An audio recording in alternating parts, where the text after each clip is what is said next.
Why are red, yellow, and blue the primary colors in painting, but computer screens use red, green, and blue? If you want to find out more, watch this video. Let's get started. Red, yellow, and blue are not the main primary colors of painting, and in fact, are not very good primary colors for any application. First of all, you can define any colors you want to be the primary colors of your color system, so that other colors are obtained by mixing the primary colors. Although there may be an infinite number of color systems, they are not all equally useful, practical, or effective. For instance, I am free to create a color system where I define light blue, medium blue, and violet as my primary colors. Even though I am free to define my primary colors as such, this color system is not very useful in general because no amount of mixing of these primary colors will produce red, orange, yellow, etc. Therefore, we should make a distinction between a color system and an effective color system. The effectiveness of a color system is best measured as the number of different colors that can be created by mixing the primary colors of the system. This set of colors is called the color gamut of the system. A color system with a large gamut is more able to effectively represent a wide variety of images containing different colors. The most effective color systems are those that closely match the physical workings of the human eye, since it is ultimately the human eye which experiences the color.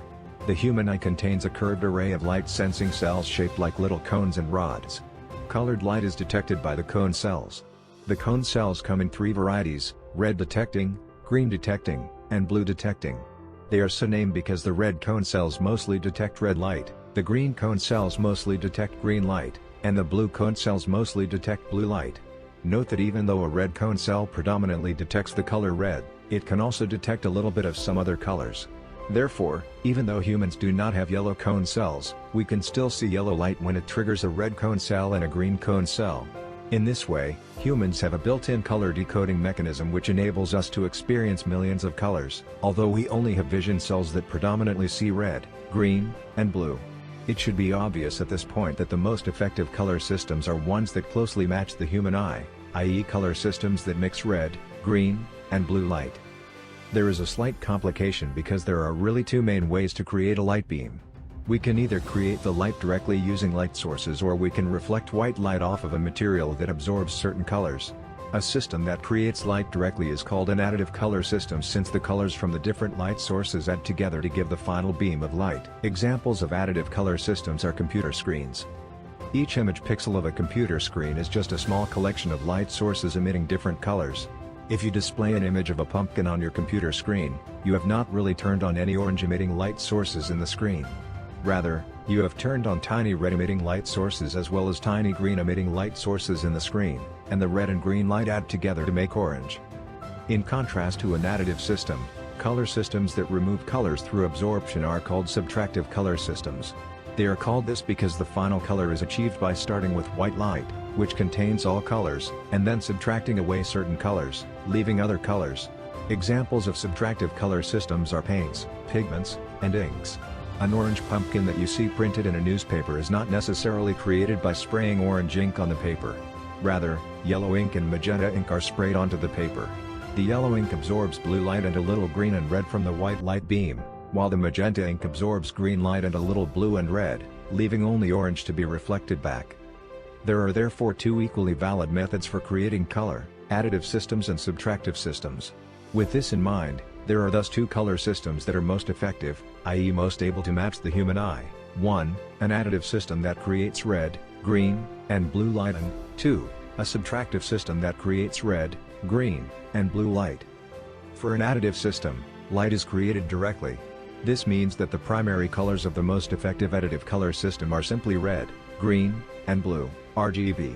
This is why most computer screens, from iPods to televisions, contain a grid of little red, green, and blue emitting light sources. For a subtractive color system, a certain reflected color is obtained by absorbing the opposite color. Therefore, the primary colors of the most effective subtractive system are the opposites of red, green, and blue, which happen to be cyan, magenta, and yellow, CMY. This is why most printed images contain a grid of little cyan, magenta, and yellow dots of ink. Cyan is the opposite of red and is halfway between green and blue. Magenta is the opposite of green and is halfway between blue and red, and yellow is the opposite of blue and is halfway between red and green. In summary, The most effective color systems are red, green, blue for additive color systems and cyan, magenta, yellow for subtractive color systems. So where did the red, yellow, blue color system come from that they teach in elementary school?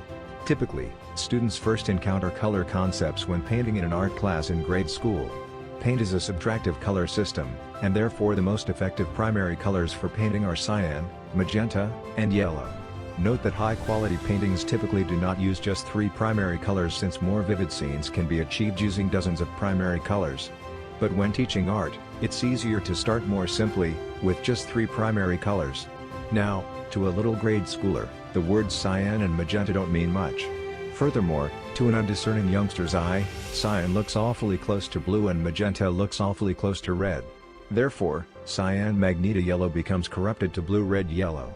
Elementary art teachers either ignorantly perpetuate this less effective color model, because that's how they were taught as children, or intentionally perpetuate it, because it's just too hard to teach 6-year-olds the difference between cyan and blue. Historical tradition was also a prime driver of the red-yellow-blue color system, since it was historically thought to be effective before the details of human vision were understood. Since the red-yellow-blue color system is less effective, it is not really used anywhere these days except in elementary school art. Thanks for watching. I hope this video was useful to you and you found out something new. I tell you to like this video and subscribe to the Find Out More channel. Bye.